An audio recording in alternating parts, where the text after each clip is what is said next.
জি, আমি ফয়সাল করিম মাসুদ। আহ, বিগত 12ই ডিসেম্বর ওসমান হাদির নামে যে ব্যক্তির হত্যা মামলার আসামি আমাকে করা হয়েছে।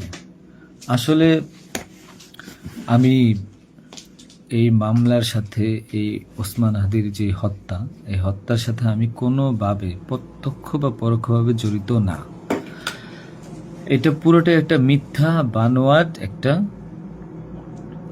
নিউজ, বা যেটাই বলেন আসামি আমাকে করা হয়েছে।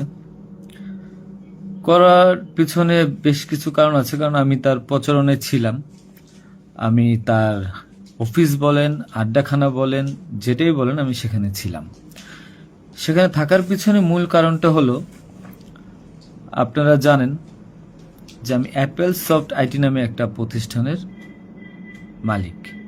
বিগত 10-12 বছর ধরে এই প্রতিষ্ঠান আমি চালাচ্ছি। এই প্রতিষ্ঠান থেকে আমি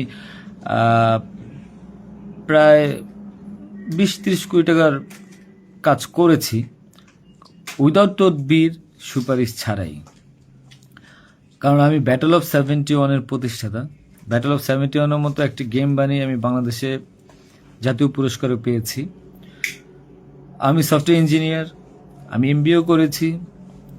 এখন কথা হচ্ছে সেটা না, কথা হচ্ছে যে আমি সেখানে কেন গেলাম। সরকার পতনের পর আমার ব্যবসা প্রতিষ্ঠানে অনেক লস হয়, যেখানে আমি ঋণগ্রস্ত হয়ে যাই। তো আমি কিছু কাজ, নতুন কাজ, আইটির কাজ জমা দিয়েছি। তো আমি তাদেরকে জমা দেওয়ার পর আমি দেখলাম যে তদবির সুপারিশ এখন দরকার হবে, কারণ যেহেতু আমার ব্যক্তিগত প্রোফাইলে এখন কোনো কাজ হচ্ছে না। তো আমি ওসমান হাদির ওখানে যাই, তার সাথে কথা বলি। বলার পর সে আমাকে আশ্বস্ত করে বলে যে সে আমাকে কাজ পাইয়ে দিবে। এই বাবদ সে 5 লাখ টাকাও চায়। আমি 5 লাখ টাকা দিই তাকে। নগদ চেয়েছিল, আমি নগদই দিয়ে দিয়েছি।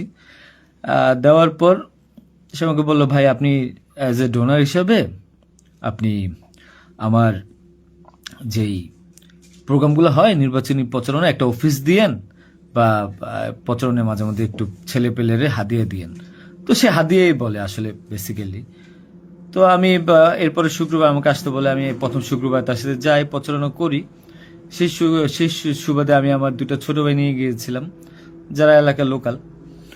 তো এখন তাদেরকে হয়তো আসামি করা হচ্ছে, আমি জানি না। তারা কিছুই জানে না, যেমন আমি জানি না, তারাও জানে না। তো তারপর তাকে আমি 5,000 টাকা দিই। তার সাথে যে ছেলেটা আছে জাবের, তাকে জিজ্ঞাসা করলে জানতে পারবেন, সবার সামনে আমি দিয়েছি, এবং হাদিয়া হিসেবে সে খুব হাসি মুখে এটা গ্রহণ করেছিল। তারপর ওই দিনের খাওয়া দাওয়া শেষ, প্রোগ্রাম শেষ, আমরা চলে আসি। এরপর আমি আমার ব্যক্তিগত কাজে, নানা কাজে ব্যস্ত ছিলাম। হাদি একদিন ফোন দিয়ে আমাকে বলে, ভাই 16ই ডিসেম্বর আসছে, আপনার সাথে কিছু কথা আছে, আপনি আসেন। তার হোয়াটসঅ্যাপ মেসেজটা চেক করে দেখলে জানতে পারবেন। আমি কিন্তু তার নেক্সট শুক্রবার দিন, মানে আমি বৃহস্পতিবার দিন আমি কিন্তু যাইনি।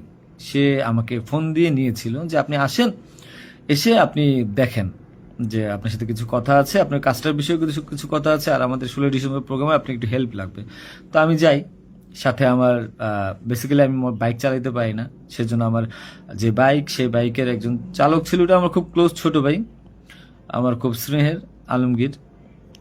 এবং তাকে নিয়ে যাই সাথে করে। যাওয়ার পরে তার সাথে আমি, পতাকা হবে 35 ইঞ্চি, 40 ইঞ্চি, 18 ইঞ্চি, এগুলো জাবেরকে জিজ্ঞাসা করলে পাবেন, তার সাথে লোক, তাদের সবাই যারা ছিল ওই সিসি ক্যামেরা যাদেরকে যাচ্ছেন সবাইকে জিজ্ঞাসা করতে পারেন। এবং তাকে 250 গেঞ্জি বানিয়ে দিতে হবে, এই জন্য কত টাকা লাগবে ডিটেল।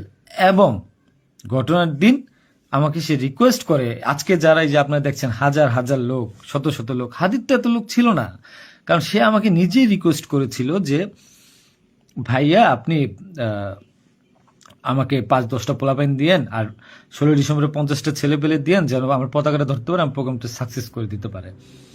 তো দেখেন, তো ওই জায়গায় আমি তাকে আশ্বস্ত করি, ঠিক আছে আমি চেষ্টা করব। তো পরের দিন আমি যাই। পরের দিন আর মাঝখানে একটা কথা বলি, আমার এর পরের দিনই দুবাই যাওয়ার কথা ছিল, যেহেতু আমার দুবাইয়ের মাল্টিপল গোল্ডেন ভিসা আছে। আমি এর আগেও দুবাই গিয়েছিলাম। তো আমার একটা কাজে দুবাইয়ের কিছু প্রোডাক্ট কেনার কথা ছিল। তো আমার টিকিটটা আমি ওই দিন ক্যান্সেল করাই, যেহেতু সে রিকোয়েস্ট করেছে, পিছায় দিই। তো সেই বাবদে যেহেতু 10টা বাজে প্রোগ্রাম, তো আমি ভোরবেলায় বের হই, আলমগীর আমার বাসায় ছিল। আর আমার ওয়াইফ, বাচ্চা যেহেতু নরসিংদীতে থাকে, 5ই আগস্টের পর তারা ওখানে সেটেল করে দিয়েছিলাম।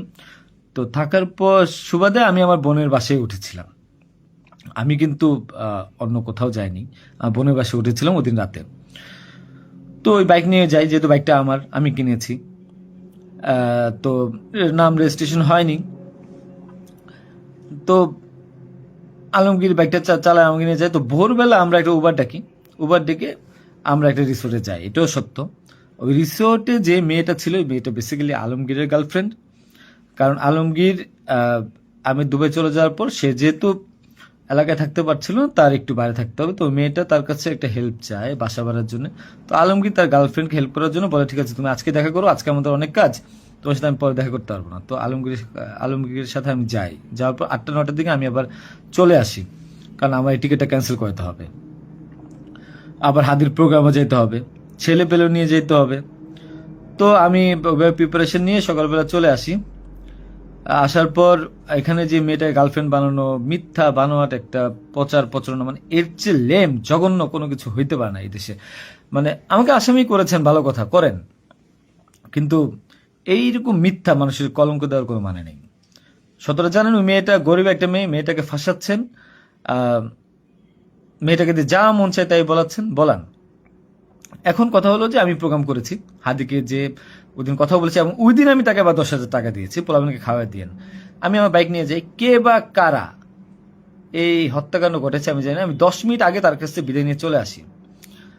আসার পর আমি বাসায় আসি, যেহেতু আমি যাব দুবাই, আমি টিকিট ক্যান্সেল করেছি। আপনারা দুবাইয়ের টিকিটগুলো দেখতে পারেন। আমি একটু দেখাই একটা জিনিস আপনাদেরকে। এই যে দেখেন আমার দুবাইয়ের মাল্টিপল ভিসা। 1 মিনিট।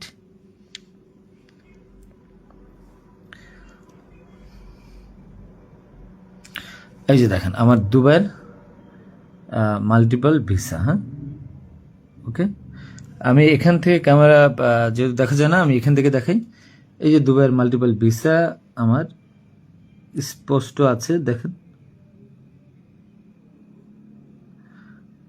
ঠিক আছে, দেখেন। আরো ভালোভাবে যদি দেখাইতে চাই তাহলে দেখতে পারবেন কিনা আমি জানি না, একটু ভালোভাবে দেখেন। যাই হোক, এটা আমার দুবাইয়ের ভিসা। তো